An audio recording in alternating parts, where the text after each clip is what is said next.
हम अशुद्धि अवस्था में राधा कृपा कटाक्ष स्तोत्र का फोटो कॉपी करवा के पढ़ सकते हैं या नहीं? उससे याद हो गया हो तो आप चिंतन ऐसे कर सकते हैं, वगैरह ग्रंथ लेकर पढ़ना निषेध है।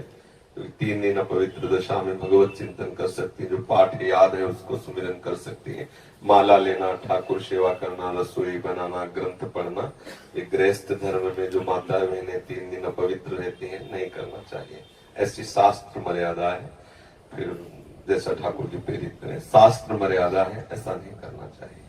महाराज जी, जब हम अशुद्ध हैं और भगवान इतने शुद्ध हैं, उनको कोई चीज अशुद्ध नहीं कर सकती, तो फिर हमारी आप अपने आपे को भूल जाओ फिर कैसे? खास, हाँ बस यही तो बात, इसीलिए तो कह रहे हैं नियम से चलोगी तो भूल जाओगी।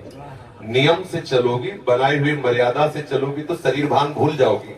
और नियम अगर विपरीत दशा में चला गया तो शरीर भाव पुष्ट होता चला जाएगा। ये खास बात है। आप एक पत्नी व्रत ले, आप धर्म से चले तो आपको वैराग्य हो जाएगा, आपकी वासना नष्ट हो जाएगी। दवा अगर नियम से खाओगे ना, रोग नष्ट हो जाएगा। और आप बेविचार करें, चाहे जितना करते चले जाए, आपकी वासना बढ़ती चली जाएगी, आपकी गंदगी बढ़ती चली जाएगी। ये नियम है वही चेष्टा। लेकिन एक पत्नी व्रत ले, धर्म पूर्वक चले तो आपको वैराग्य हो जाएगा। कितने ऐसे गृहस्थ हैं जो वैरागी हैं, पति पत्नी दोनों घर में रहते हुए भी ब्रह्मचर्य हैं। और कितने ऐसे कि देखो, बोले कितने साल, बोले 90 साल के, कि बोले क्या पूरा जीवन हो गया, खाक बटोरते हैं कहां, वहीं के वहीं खड़े। सब सुलझने की बात है। तो इसलिए हम पहले शास्त्र आज्ञा पालन करें तो परम पवित्र प्रभु हैं और हम उनके परम पवित्र अंश हैं, ये बात समझ में आ जाएगी। और जो शरीर अपवित्र है उससे हमारा राग खत्म हो जाएगा।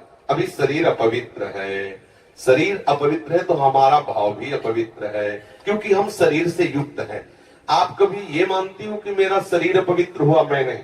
उस समय यही रहता है कि मैं अपवित्र हूं, रहता है ना। मैं जैसे हम शौचालय से निकले तो हम ये नहीं मानेंगे कि मैं आत्मस्वरूप हूं, मेरा शरीर अपवित्र है लेकिन मैं पवित्र हूं। अगर शरीर का स्मरण आ रहा है तो अभी आप शरीर भाव में हैं। और जिन महापुरुषों को छूट गए पड़े रहते हैं अवधूत स्थिति में, भगवान उनके साथ खेलते रहते हैं। उस स्थिति तक पहुंचने के लिए हमें तर्क छोड़कर शास्त्र आज्ञा पालन करना पड़ेगा। शास्त्र की कृपा से, गुरु आज्ञा की कृपा से वो स्थिति आ जाती है। जब शरीर भाव से हम ऊपर उठ गए फिर क्या, फिर तो कोई परेशानी नहीं। चाहे लघु शंका की पड़े हो, चाहे शौच के पड़े हो, शरीर अपवित्र है लेकिन वो परम पवित्र प्रभु में रमण कर रहा है। अभी हमारी दशा ऐसी नहीं है। हमारा शरीर हमें मैं करके दिखाई दे रहा है, नहीं दिखाई दे रहा। शरीर की भूख मेरी भूख, शरीर की मांग मेरी मांग, शरीर का कष्ट मेरा कष्ट आ रहा है ना। बस इस राग से छूटने के लिए शरीर को सिद्धांत में बांध दो। तस्मात् शास्त्रम प्रमाणम ते, कार्या कार्यो विरुद्ध, क्या करना है क्या नहीं करना, इस शास्त्र के अनुसार चलो तो शरीर का राग खत्म हो जाएगा। इसका परिणाम होगा शरीर से राग खत्म हो जाएगा। आप पवित्र रहिए तो आपको शरीर से वैराग्य हो जाएगा। ये खास बात है। शास्त्र की आज्ञा पालन कीजिए तो आपको शरीर संसार से वैराग्य हो जाएगा। और शास्त्र के विरुद्ध चलिए तो आप रागी हो जाएंगे, आप आसक्त हो जाएंगे, ये आपको दंड होगा। शरीर संसार की आसक्ति वही तो आपको जलाती, वही तो आपको जन्म मृत्यु के चक्र में फंसाती है। समझ गए बच्चा? जब हम भगवान के लिए प्रसाद नहीं बना सकते, उनको भोग नहीं पवा सकते बच्चा, इसीलिए इस शरीर से घृणा करनी है। धिक्कार है ऐसे शरीर को जो प्रिया प्रीतम से बिलक करता है, तभी तो शरीर से राग खत्म होगा।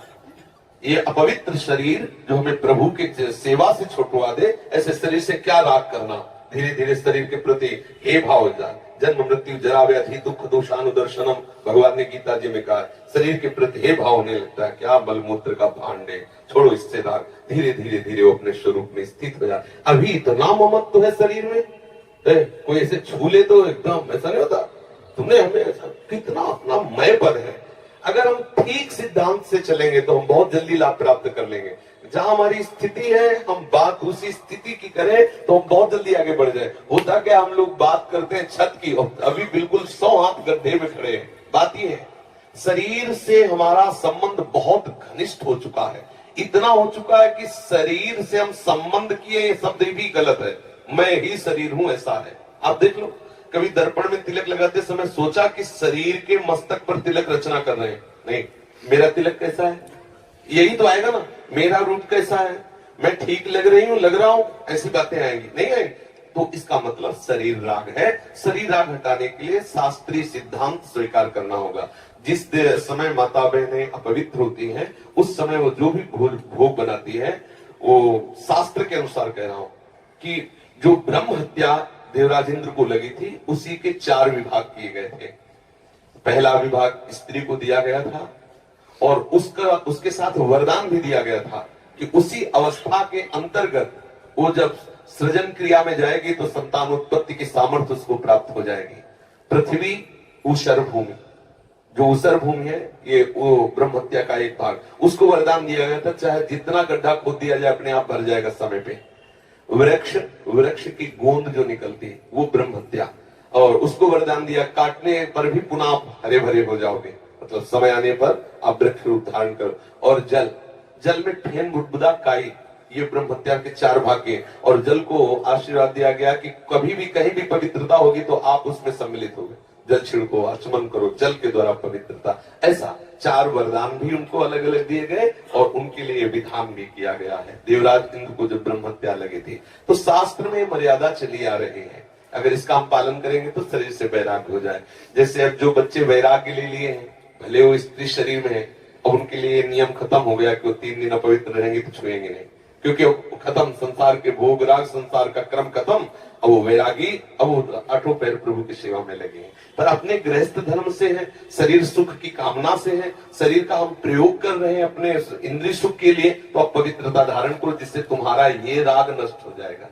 समझ रहे ना? नाम जप तो कर सकते हैं आप। हम बता देते हैं, गृहस्थों को भी कह देते हैं कि आप मंत्र चिंतन भी कर सकते हैं, माला से नहीं, मंत्र चिंतन भी कर सकते हैं। स्नान किया, मंत्र चिंतन कर रहे हैं, भाई अंदर हमारे जो चिंतन हो रहा, शरीर ही तो अपवित्र है, बाहरी चेष्टा नहीं करेंगे। हम मानसिक ठाकुर सेवा भी कर सकते हैं, मानसिक पाठ भी कर सकते हैं। हमें चतुरासी जी याद है तो हम ग्रंथ नहीं छुएंगे, ऐसे पद गायन करेंगे, नाम कीर्तन करेंगे, ये सब हो सकता। लेकिन प्रगट में जो शरीर द्वारा चेष्टा होनी है तो फिर उस समय 3 दिनों तक ऐसा शास्त्रीय महापुरुषों का और संतों का आदेश है, तो हमें वैसा पालन करना चाहिए।